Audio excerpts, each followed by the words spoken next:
Matapos ungkatin ang pagpatay kay dating Senador Ninoy Aquino, inakusahan naman ni Vice President Sara Duterte ang pamilya Marcos na kilala umano sa political persecution ng mga kalaban. Pumalag nga yung buong bayan nung pinatay ng pamilya nila si Benigno Aquino Jr.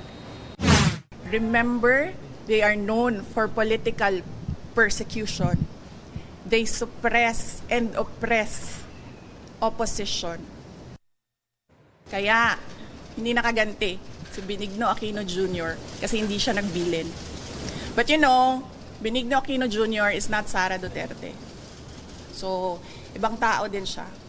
Ibang tao din ako.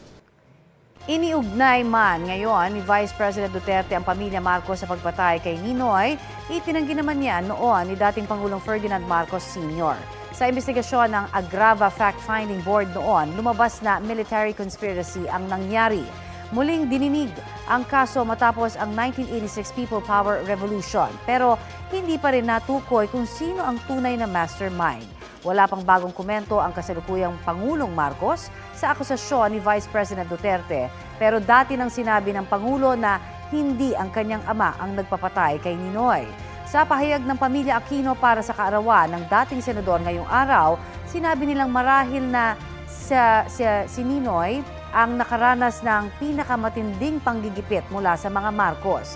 Dapat daw panagutin sila para sa libu-libong dinakip, tinorture at pinatay sa panunungkulan ni Marcos Sr. Pero naniniwala daw ang dating senador sa lakas ng mapayapang pakikibaka. Ito rin daw ang kanilang pinanindigan at mariin nilang tinututulan ang anumang banta ng karahasan o pagpaslang. Sa huli, hinikayat nila ang publiko na ipanalangin ang Pilipinas.